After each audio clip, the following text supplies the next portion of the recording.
In some cases, stalkers might be really good at socializing and pretending to be someone they're not, or on the other hand, might just have a need for control over their relationships and partners.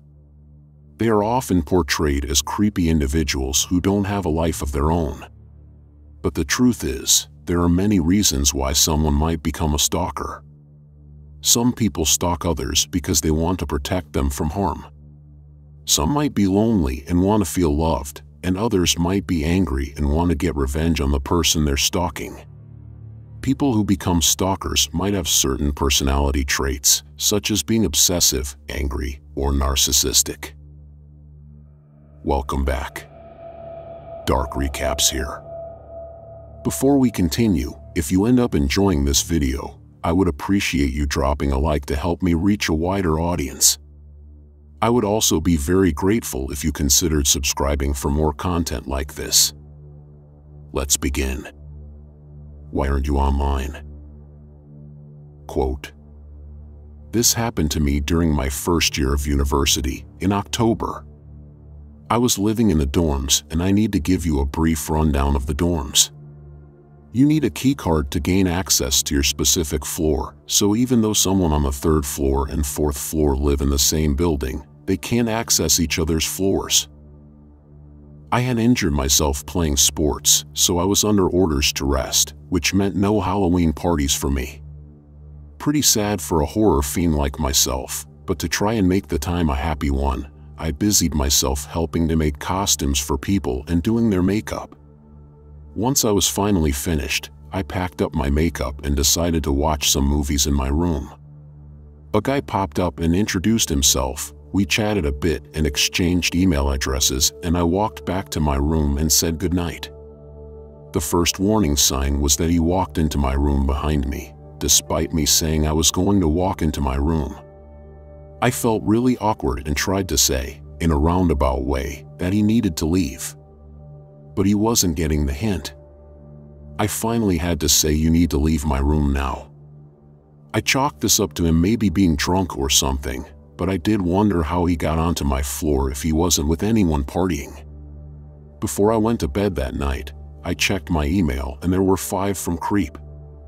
The first being, "Hey, I'm so glad we're friends," and the rest asking why I wasn't online. A few days later, I got a knock on my door when I was studying, and it was him.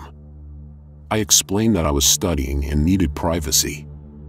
He tried to walk into my room again, but I braced my arm on the frame and said firmly that I needed to study. The next day, he was at my door again, and the next. I began pretending that I was not home. Another day there was a knock at the door, and when I checked the peephole, there was no one there, and I assumed the postman had come. I opened the door, and lo and behold, it was the creepy guy. He has begun hiding from the peephole, so I would be more likely to answer the door. I told my roommate never to open the door if he was there, and I told the people living on my floor that this guy was beginning to creep me out, so if he wanted to get on the floor, whatever sob story he gave them, don't let him on. A few days after that, I was on the bus coming home, and I got a text from someone who lived on my floor telling me not to come home because Creep was on my floor and was sitting in front of my door, just waiting. I went to a friend's house and spent the night, and when I got home, I was told he waited for 4 hours before leaving. At this point, I was getting freaked out. A few days after that, he began waiting outside the building, and if I left, he would follow me wherever I went. I was too spineless to tell him to go away, and I tried to be more passive about it. I never spoke and never gave any indication I was paying attention, but he followed me to class, the cafeteria, and always tried to follow me home and get access to the floor. I went to the resident advisor, an older student that sort of watches over the floor, and told her what happened. She spoke to the RA for his floor and was told that Creep had been telling his own RA that we were best friends and dating. My RA tried to explain that I was uncomfortable, but the other RA believed him, and that was that. Thankfully, one thing did deter him. He would never approach me if I was with a group of people, so my floor mates banded together. If I went to dinner, I went with my floor, and if I wanted a drink or seconds, someone had to come with me. Walking to class and even waiting for the bus was done in a group. He got onto my floor once when someone else was coming home, and he forced his foot in the door to let himself in. I was hidden in another room, and when he left my door to go and sit in the television lounge to wait for me, I went downstairs and ran around to the other side of the building and got into my room before he noticed. Then the phone calls began. I never gave him my number, but he somehow obtained my mobile and room phone, and at first it would be 1 to 2 phone calls a day until I told him I wanted him to leave me alone. Then the calls began coming in every hour with him begging and pleading for me to talk to him. Without caller ID, I needed to answer the phone because of school and my part-time job. At this point it was November and I was a wreck.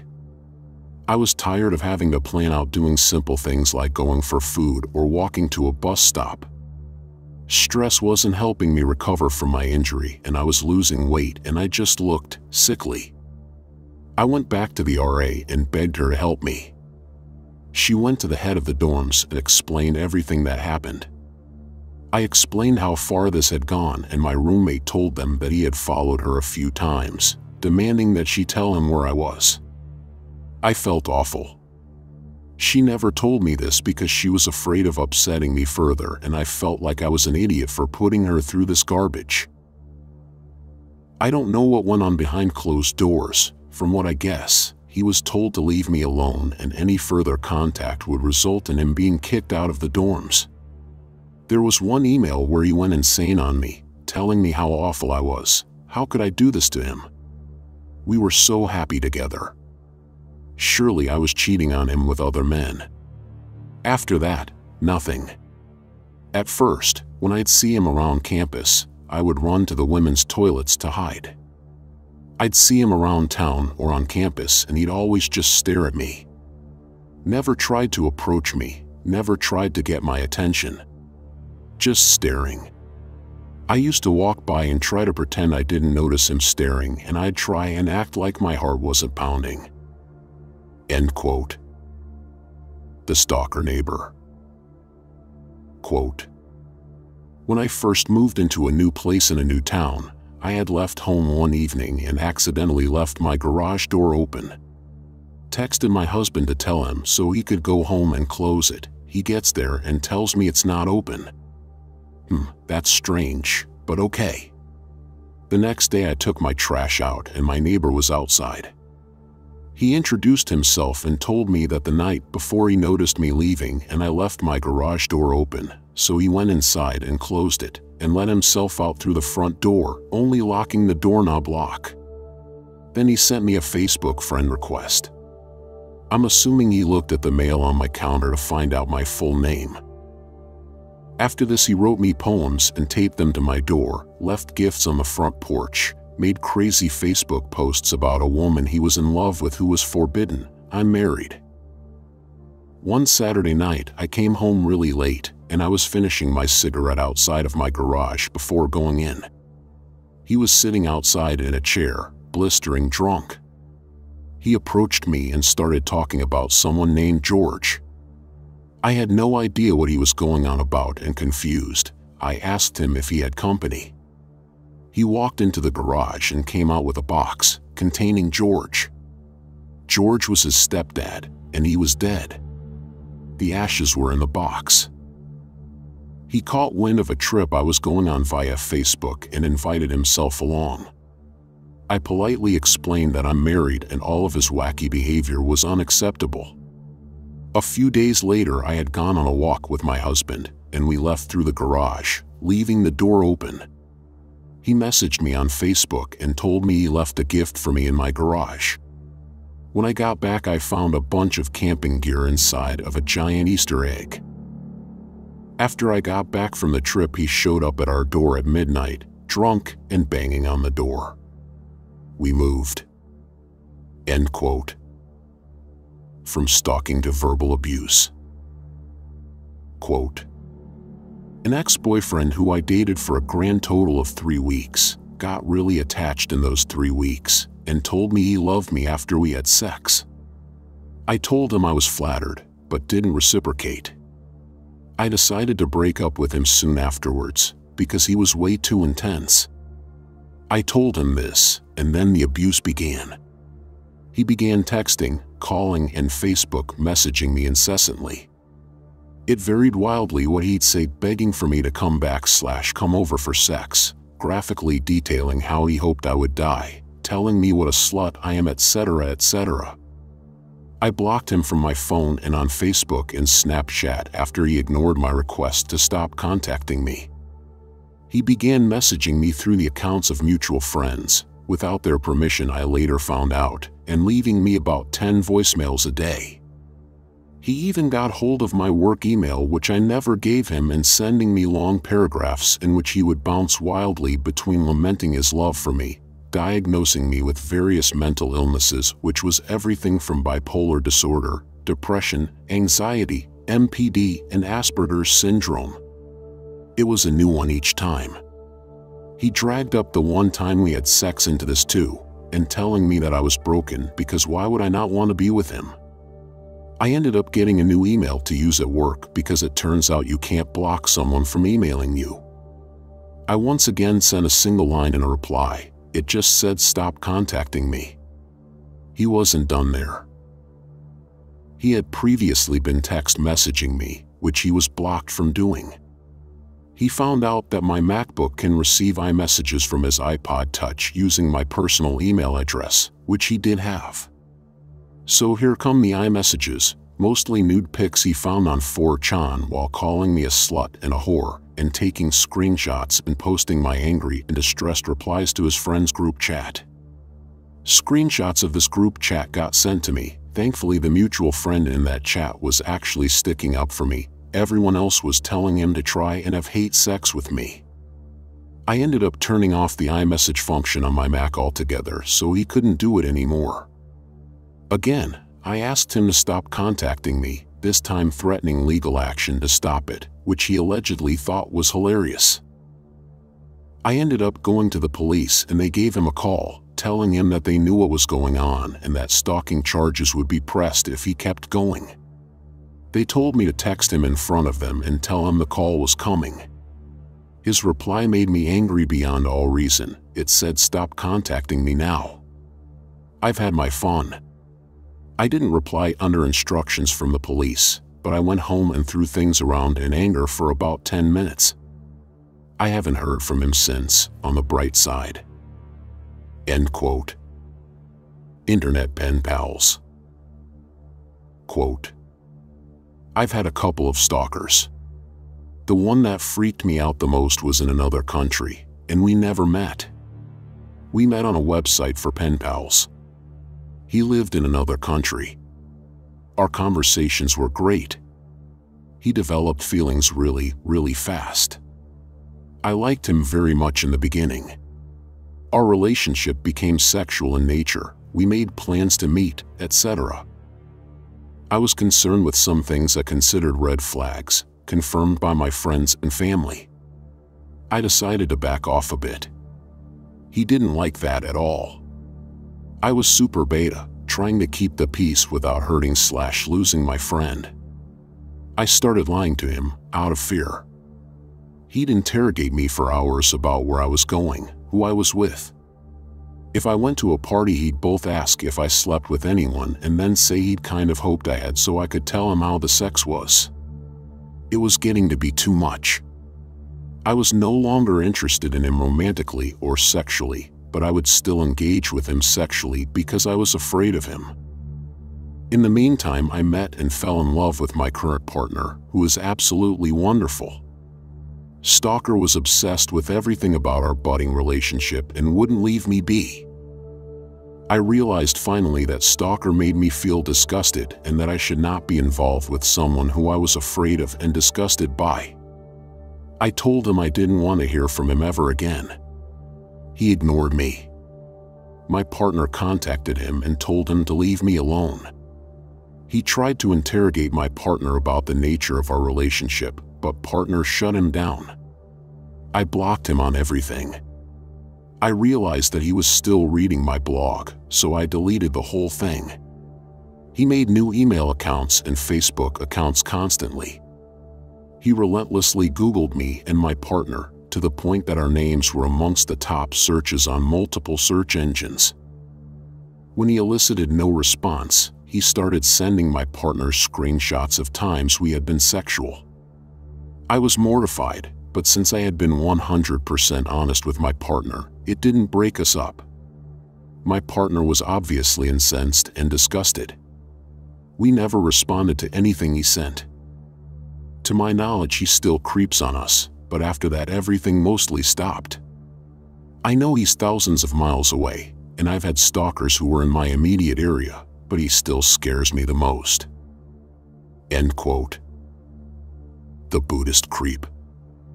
Quote, I met this guy through my local art community, and he mentioned, via Facebook, that he was looking for a nonprofit to become involved in, so I invited him to learn more about the one I was involved with. He proceeded to befriend the executive director, a friend of mine, and many of my other friends, and then used the friendships and NPO to gain access to me.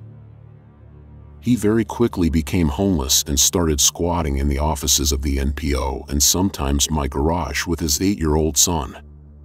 He used his friendship with me, as well as mine and my empathy, to get information from me, then would use that to get it from my friends, and would ultimately use it all to try to break up my marriage and friendships.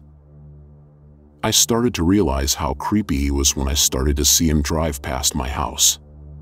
He started professing his love to me and anyone else that would listen, wrote me creepy letters, obsessively contacted my friends, threatened suicide, and left me a bunch of Craigslist missed connections.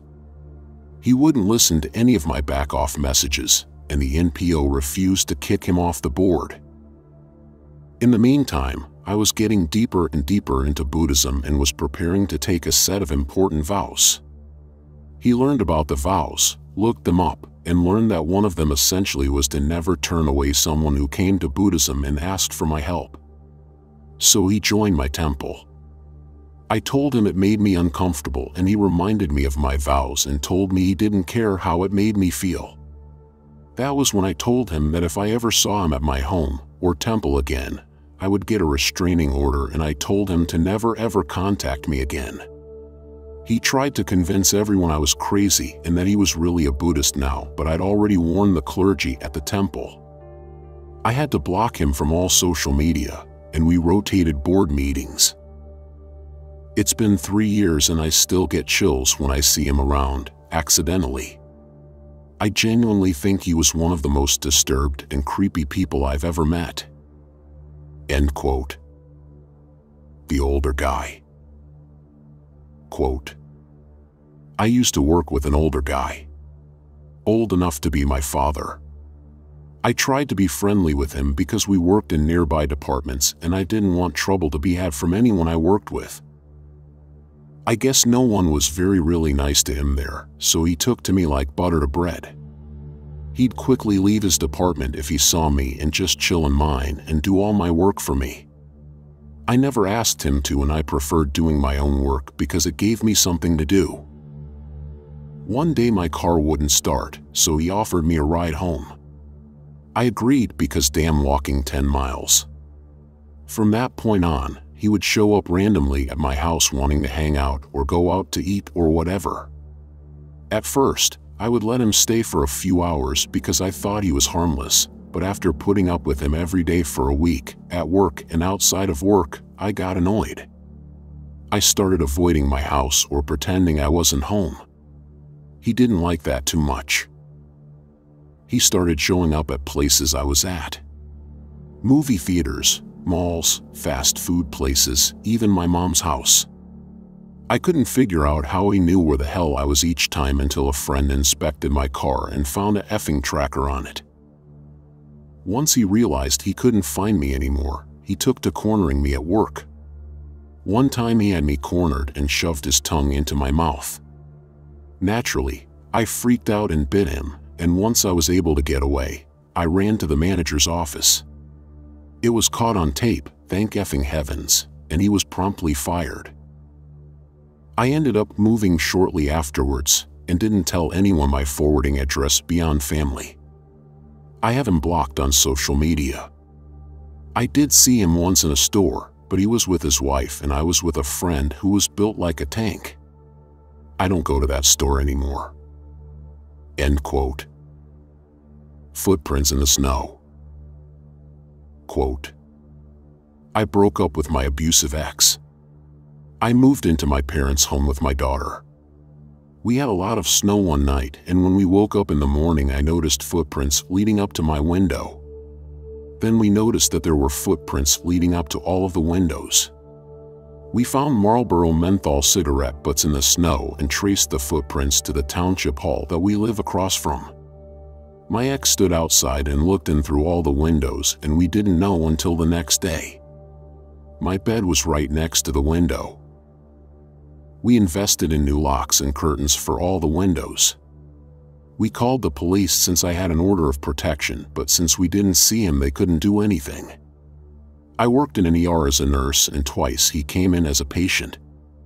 There was never anything actually wrong with him, so we all suspected that he did it as a way to scare me. I never had to be his nurse. Once again, there was no way to prove that it was intentional. Somebody wrote bitch and slut in the dirt on my car multiple times. One time I noticed it in the parking lot of the local grocery store, so I'm unsure of when it was written, but it creeps me out to know he might have been in the store watching me. He just stopped, as far as I know, eventually. He got a girl pregnant, and from what I heard he left the state to avoid being a father. Our daughter and I are safe now. We have a security system, a dog that barks like a madman anytime somebody strange is in the yard, and my SO has assured me that he will do anything to protect us. I still recently received some messages from his mom and sister. They told me that I'm a terrible mom and that it's all my fault that they can't see my daughter, when in reality they have never tried. They also told me that I'm a liar and that my ex never abused me or stalked me. I know the truth though." End quote. You may think that it's easy to avoid becoming the next victim of a creepy stalker, but it's not. They can easily find your personal information online, show up at your house or work, or even hack into your social media accounts and use it against you. It's important to be aware of these dangers and take precautions when possible. Have you ever experienced someone stalking you before? Let me know in the comments below. Please consider leaving a like on this video. If you got all the way to the end, you might as well subscribe to me now. Thanks. Take care, and I'll see you guys next time. Dark Recaps.